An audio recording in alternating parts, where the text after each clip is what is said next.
Olá, estudantes do segundo ano do ensino médio, sejam bem-vindos a mais uma aula aqui no Centro de Mídias, cujo componente é as transformações do espaço geográfico e sociedade. Nós já estamos na nossa atividade 4 e já estamos na nossa sistematização, que é o nosso fechamento aí dos conteúdos.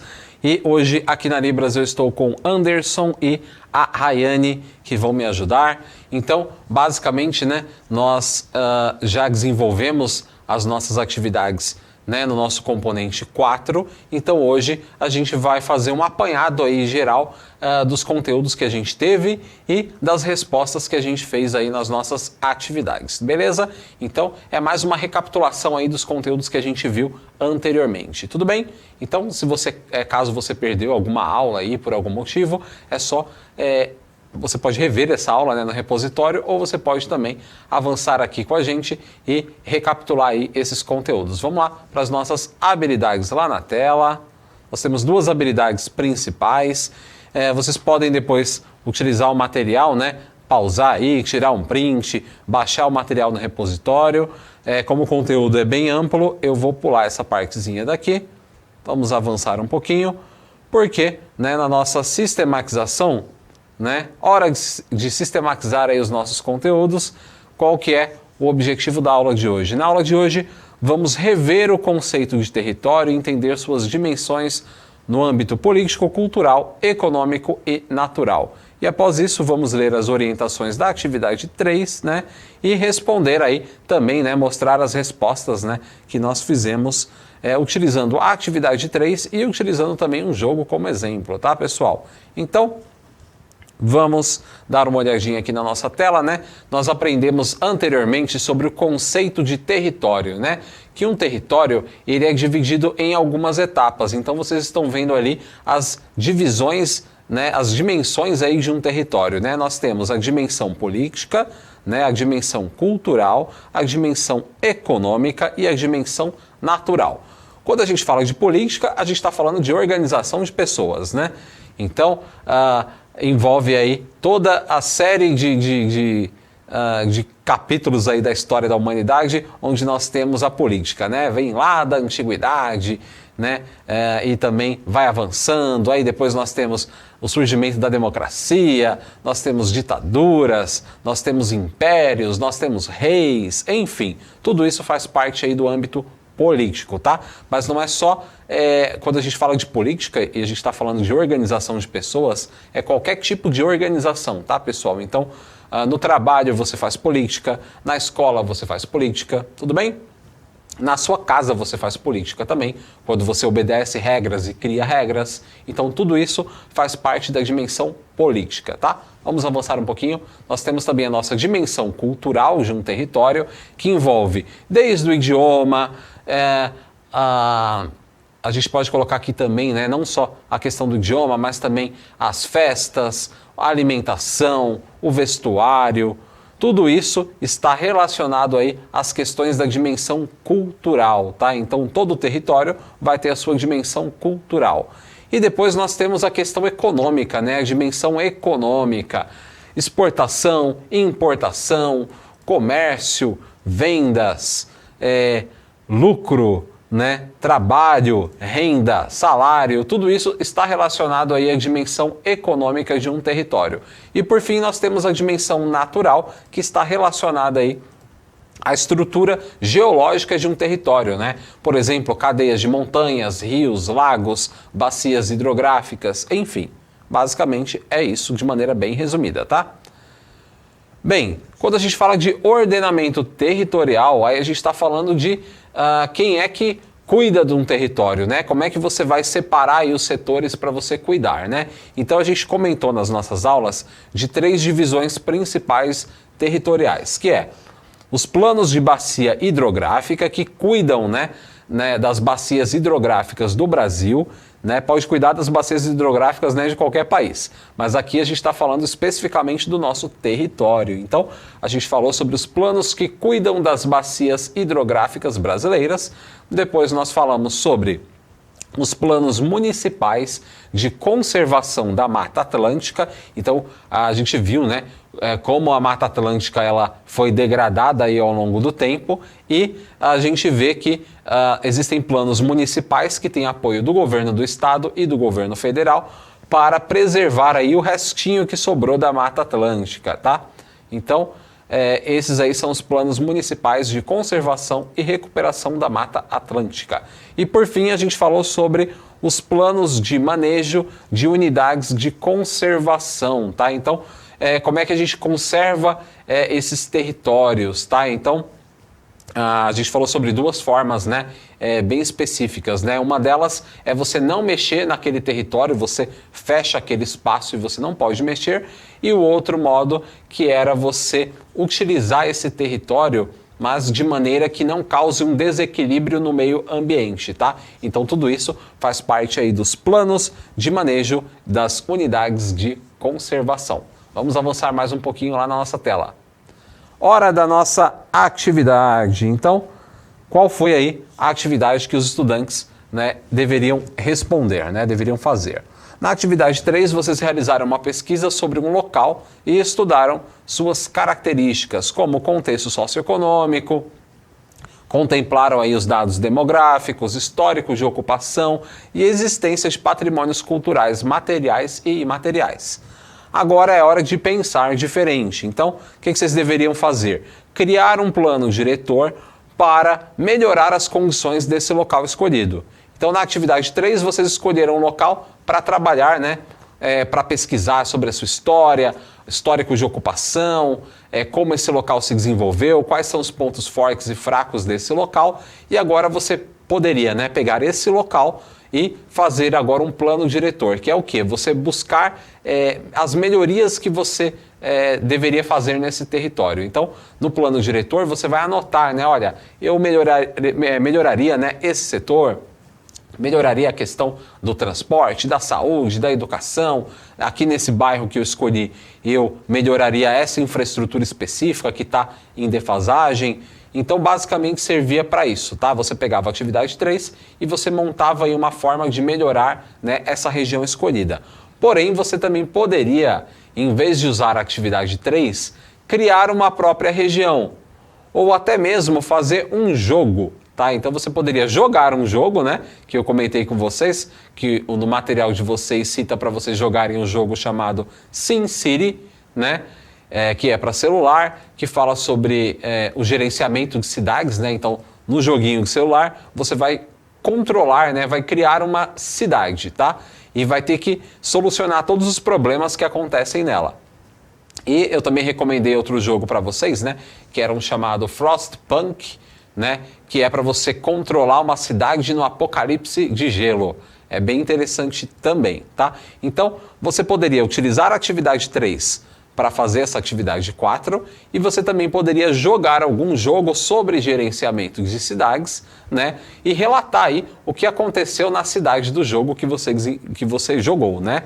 E a nossa última opção, que era você criar um jogo, tá? Então, na aula anterior eu mostrei como se cria um jogo através do Google Forms, tá? A gente vai rever esse joguinho também, mas vamos devagar e vamos responder a atividade utilizando primeiro o exemplo da atividade 3. Vamos lá para a nossa tela mais uma vez. Bem, aí aqui, né, nós tínhamos as perguntas, né, que você poderia fazer, né? Os professores podem colocar outras perguntas, retirar, enfim, ou utilizar essas mesmas, tá? Qual o nome do projeto, né, do seu plano diretor, qual é a região estudada, quais são as vulnerabilidades e potencialidades dessa região, quais as áreas teriam mais prioridade nos recursos financeiros e quais mudanças vocês fariam para tornar esse local melhor do ponto de vista social, econômico e etc. Tá? Então, eu voltei, né, para a minha atividade 3, onde eu, aqui no Centro de Mídias, fiz uma pesquisa sobre o Morro da Providência do Rio de Janeiro. Vocês devem ter pesquisado, né, outros locais. Então, eu pesquisei a favela do Morro da Providência. Então, eu vou responder a minha atividade 4 usando a favela do Morro da Providência. Qual que é o nome do meu projeto? O nome do projeto é Inovar e Crescer na Providência. Qual é a região estudada? O Morro da Providência, no Rio de Janeiro. Quais são as potencialidades e as vulnerabilidades encontradas na região escolhida? Aí eu mostrei para vocês, né, que o Morro da Providência é uma área turística muito conhecida, portanto, explorar esse tipo de negócio pode gerar uma boa renda. Em relação às vulnerabilidades, podemos destacar a grande desigualdade social entre essa região e as áreas nobres do Rio de Janeiro. Então, é uma favela, né, no caso, que ela tem um potencial turístico muito grande, pois é a primeira favela do Brasil, então dá para você explorar, né, o turismo no Morro da Providência, mas também é necessário melhorar outros aspectos, né, porque existe uma desigualdade social muito grande em relação ao Morro da Providência e as áreas mais nobres do Rio de Janeiro, tá? Vamos para a nossa próxima pergunta na tela. Quais áreas teriam prioridade no quesito recursos financeiros? Aqui no caso é uma opinião minha, tá, pessoal? Então, eu, né, na minha atividade, eu melhoraria as áreas, né, de habitação, educação, saneamento básico e segurança. É onde eu ia gastar mais dinheiro, tá? Quais mudanças vocês fariam para tornar esse lugar melhor? Então, para melhorar, né, o Morro da Providência, eu sugeri, né, alguns pontos. Então, para tentar diminuir a desigualdade social, seriam destinados recursos à área de habitação. Novas moradias poderiam ser construídas utilizando um mapeamento e loteamento mais adequados, enquanto outras moradias poderiam ser reformadas. Tudo isso de forma gratuita e com a participação direta dos moradores da região.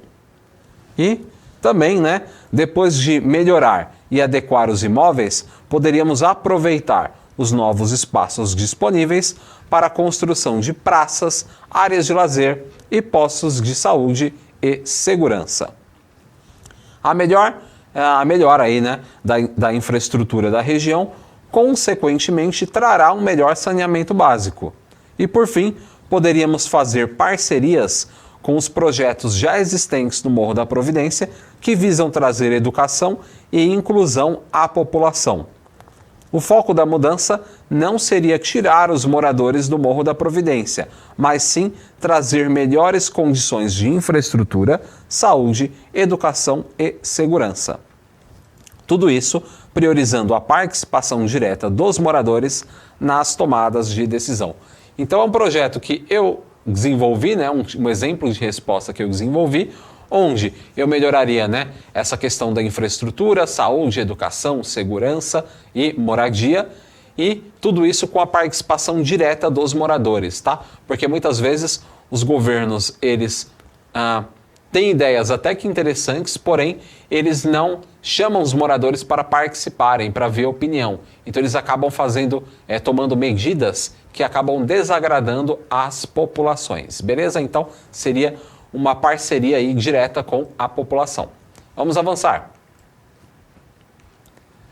Esse aqui é o primeiro exemplo, né? O próximo exemplo, você poderia responder essa atividade, né, respondendo perguntas sobre um jogo, né, que você jogou e que envolve o desenvolvimento de cidades, tá? Então, você já jogou algum jogo sobre o desenvolvimento de cidades?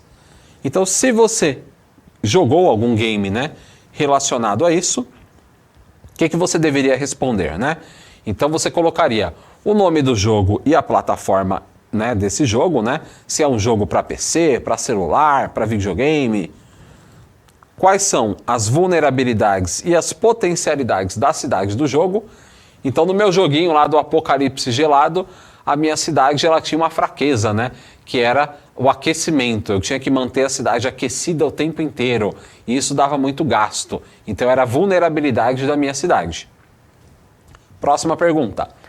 Quais são os problemas encontrados na cidade que você está gerenciando? Então, lá na minha cidade do Apocalipse Gelado, né, do jogo Frostpunk, eu tinha um problema, né, que era com relação à mão de obra. Por quê?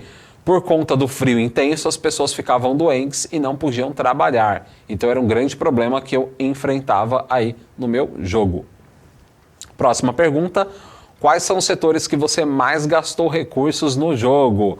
Então eu gastei mais dinheiro do jogo na parte do aquecimento da cidade, tá? Esse daí foi os recursos que eu gastei, né, mais dinheiro. E vocês, né, que jogaram, vocês gastaram dinheiro com o quê, né? O dinheiro do jogo. Próxima perguntinha é: quais são as estratégias utilizadas para gerenciar os recursos financeiros e criar melhorias na cidade? Aí eu tentei manter um equilíbrio, né, entre os meus gastos, tá? Ajudando a população e também beneficiando outros setores. Isso no meu joguinho lá do Apocalipse Gelado, tá?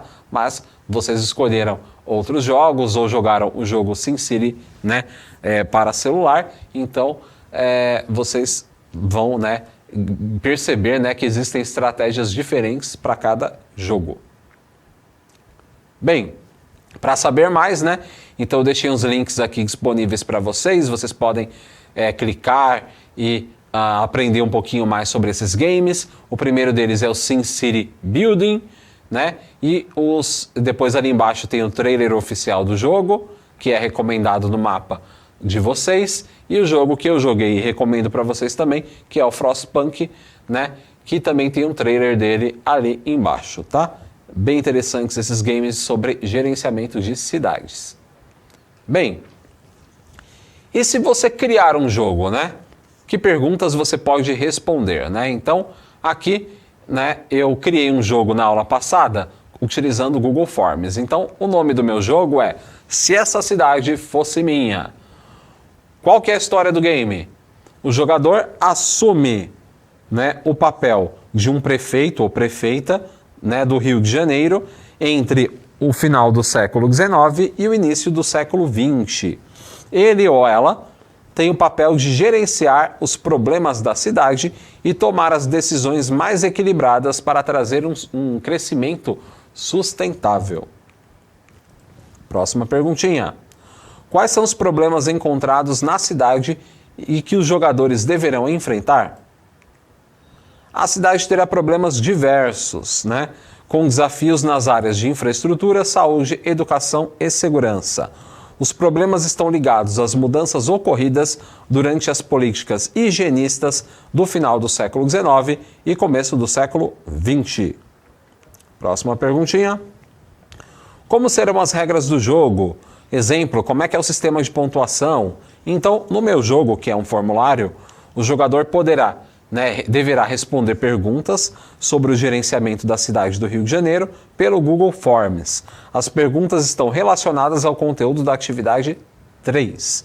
E cada resposta correta encaminhará o jogador para o próximo desafio até chegar ao final do jogo. E as decisões tomadas trarão consequências que, dependendo da ocasião, podem causar o fim do game, né? O game over. Como o game é educativo, se o jogador falhar, poderá voltar para a questão anterior e refazer a sua jogada. E quais são as melhores estratégias utilizadas para gerenciar os recursos financeiros e criar a melhor cidade? No meu game, né, uma boa estratégia é você conhecer previamente o contexto histórico da criação da favela do Morro da Providência e dos processos de higienização no Rio de Janeiro que ocorreram no final do século XIX e início do século XX. O jogador também deve tentar responder as perguntas de maneira equilibrada, trazendo ideias que beneficiem a maioria da população, tá? Então, basicamente, né, para você ter a melhor estratégia no jogo que eu criei, é só você prestar atenção nas aulas anteriores, né, que a gente falou, principalmente na atividade 3, né, sobre a criação aí, né, das primeiras favelas, como é que elas se formaram no Brasil, tá? Então eu falei sobre a favela do Morro da Providência e também falei sobre a favela de Paraisópolis, né, que depois se tornou o bairro de Paraisópolis no estado de São Paulo, tá? Vamos ver esse jogo então?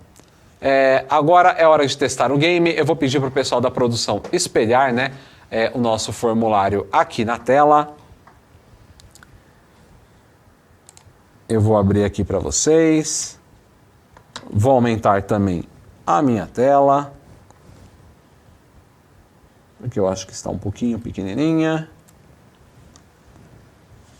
Isso, perfeito. Agora sim. Então, O jogo que eu mostrei para vocês na aula anterior é esse aqui, né? Um jogo em formato de formulário que se chama Se Essa Cidade Fosse Minha. Eu coloquei, né, aqui embaixo a estratégia, né, o objetivo do jogo, né? Então, o objetivo do jogo é tomar as melhores decisões na construção de uma cidade sustentável, baseadas nos conteúdos aprendidos na atividade 3 sobre o Morro da Providência, no Rio de Janeiro. Então, vamos começar respondendo aí as nossas perguntinhas para ver até onde a gente pode chegar. Então, vamos lá. Aqui nós temos uma imagem, né, do Rio de Janeiro, né, no finalzinho aí do século XIX, uma fotografia de 1889, e nós temos uma perguntinha bem interessante aqui. Senhor prefeito ou prefeita, né? Estamos no final do século XIX e precisamos modernizar a capital do nosso país. Precisamos criar ruas e avenidas mais largas. O que você acha da ideia? Então você tem duas opções. Ótima ideia, vamos começar a construção. Ou, não acho uma boa ideia. As ruas estreitas me agradam e deixam a cidade com um ar mais nostálgico. Então aqui está muito fácil, né? A gente precisa melhorar, né, a cidade do Rio de Janeiro. Então, se você clicar no não acho uma boa ideia, qual a opção que vai aparecer, né? A população da cidade aumentou muito com a chegada de imigrantes. No futuro, as ruas e avenidas estreitas causam muito trânsito e deixam a cidade caótica. Que pena. Tente novamente. Fim do jogo. Mas, né, como isso aqui é um jogo de aprendizado, mesmo se eu der o game over, eu posso voltar e responder a resposta correta, né? Então, eu vou lá para o ótima ideia. Vamos começar a construção. Hora de modernizar. Vamos para a nossa próxima pergunta. Aqui nós temos uma imagem do cortiço Cabeça de Porco, né? Lá no finalzinho do século XIX, que ficava lá no centro do Rio de Janeiro, tá? A gente falou sobre ele na atividade 3. Então, vamos lá. Vamos construir um túnel que liga o centro da cidade com a zona portuária. Isso irá melhorar o trânsito e trazer muito progresso. Para isso, vamos precisar derrubar o cortiço chamado Cabeça de Porco. Quais as opções que nós temos? Opção 1. Derrubem o cortiço, o progresso está acima de tudo. Opção 2. Façam um projeto habitacional que inclua retirar os moradores para casas mais adequadas. Depois de realocar os moradores, construam um túnel. E na pergunta 3, derrubem o cortiço, pois suas condições sanitárias são péssimas. Após isso, indenizem os moradores com dinheiro para 3 meses de aluguel. Se você mandar derrubar o cortiço, o que vai acontecer? Que aconteceu, né, de verdade isso? Por não ter onde morar, parte dos 4.000 moradores do cortiço Cabeça de Porco passaram a ocupar o Morro da Providência, que se tornou a primeira favela do Brasil. E aqui nós temos uma imagem do Morro da Providência. Fim de jogo. Tive uma decisão errada, então vou voltar aqui e vamos para a decisão certa, que é a segunda. Faça um projeto habitacional. O projeto habitacional deu certo e adiou a formação da favela do Morro da Providência. Próxima pergunta. Aqui nós temos o cenário da Guerra de Canudos, que eu comentei com vocês também na atividade 3. Aqui no fundo nós temos os soldados que lutaram na guerra e aqui nessa parte da frente nós temos, né, homens, mulheres e crianças que sobreviveram à Guerra de Canudos. Bem, prefeito, prometemos entregar casas para os soldados que lutaram na Guerra de Canudos, mas o orçamento está curto. O que a gente faz? Promessa é dívida, construam casas para os soldados. Não podemos arcar com essa promessa no momento. Vamos abrigá-los em cortiços, é a solução mais econômica. Então, se eu não der a casa para eles, eles vão acabar também criando a favela do Morro da Providência, porque eles não têm onde morar. Então, se eu clicar na primeira opção, promessa é dívida, o projeto habitacional adiou a favela do Morro da Providência. Então, você é encaminhado para a próxima pergunta. O sanitarista Oswaldo Cruz tem um projeto de vacinação obrigatória contra a varíola. É um projeto de vacinação. Esse conteúdo é um extra, tá, pessoal? Aqui a gente nem falou na aula, é só para dar aí um extra para vocês, para dificultar um pouco o game. Então aqui nós temos o Oswaldo Cruz, ele é um sanitarista e ele desenvolveu aí, né? Ele quer aplicar, na verdade, a vacina de varíola na população do Rio de Janeiro. Então, se eu coloco a opção, apliquem a vacina o quanto antes, porque a vacina é boa. Então, o que vai acontecer? A vacina obrigatória gerou uma grande revolta popular no evento intitulado A Revolta da Vacina. Um grande caos urbano se formou e você foi conhecido como um péssimo líder. Fim de jogo. E aqui a gente tem uma imagem, né, do Oswaldo Cruz aqui no centro e a população querendo agredir ele, tá? Porque esse evento histórico aconteceu de verdade no Brasil. Então, qual seria a melhor decisão a se tomar? Faça uma campanha educacional antes de aplicar a vacina.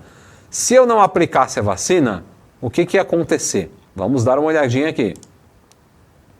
Sem a vacinação, os índices de varíola subiram drasticamente, provocando um verdadeiro caos sanitário. Fim de jogo. Então, se eu aplico a vacina, eu vou ser encaminhado para a próxima pergunta. Opa, coloquei na questão errada. Agora sim, faça uma campanha educacional. A campanha surtiu efeitos, mas a população ainda exige melhorias. Última pergunta. Vamos acabar com todos os cortiços insalubres do centro da cidade. Eles estão superlotados. O que a gente faz? O centro está muito populoso. Vamos construir casas para a população mais pobre nas regiões mais distantes da cidade. Vamos criar um projeto habitacional que melhore a questão sanitária e não segregue a população para áreas periféricas. E não podemos cuidar dessa questão. Se eu colocar que eu vou levar os moradores para regiões mais distantes, né, os pobres, os moradores dos cortiços foram morar nas regiões mais afastadas. O centro se tornou elitizado e a cidade se mostrou extremamente desigual. Fim de jogo. Decisão errada mais uma vez. Então, qual que era a correta? Vamos criar um projeto habitacional que melhore a questão sanitária e não segregue a população para áreas periféricas. O centro da cidade passou por reformas que trouxeram melhorias urbanísticas e sanitárias sem excluir ou segregar a população mais pobre. Olha só que interessante essa resposta, né? Bem, vamos avançar então. Aqui, mais uma vez, pessoal, volta lá na tela. Isso. Você é um ótimo gestor. Parabéns. Você é um ótimo gestor ou gestora, porque você, né, enviou aí a questão correta. E depois de terminar o formulário, nós temos o ícone enviar, onde vocês conseguem encaminhar essa resposta para, no caso aí, as pessoas que fizerem o jogo. Bem, pessoal, nesses slides, né, agora sim pode voltar para mim. Nesses slides, nós temos também uma orientação de como fazer esse jogo. Na aula passada eu já mostrei todos eles, passo a passo, como fazer esse jogo em formato de formulário. Aqui, então, eu só mostrei o formulário mais uma vez para vocês, né? E se você quer saber passo a passo como fazer cada uma das etapas, você pode ver a aula anterior. Mas, se você quiser só ler, né, pelos slides, já está tudo anexado nesse PowerPoint, tá? Então tem todas as etapas, é só você acessar lá no repositório do Centro de Mídias e ver como é que eu fiz esse game, beleza? Vamos lá para a nossa tela para a gente ver uma reflexão, né, da aula de hoje. Então, que fatores contribuíram para a formação da favela do Morro da Providência no Rio de Janeiro? E qual o papel, né, no caso, do poder público nessa questão, tá? Então, nós revimos os conteúdos, né, que nós aplicamos na atividade 3, né, também, e na atividade 4, e basicamente é isso por hoje. Espero que vocês tenham gostado do conteúdo. Não deixe de avaliar a nossa aula, se possível comenta o que você está achando, e na próxima aula a gente já inicia o fim da nossa jornada no primeiro semestre, através aí da atividade 5. Um abração para vocês, se cuidem e até mais. Tchau, tchau!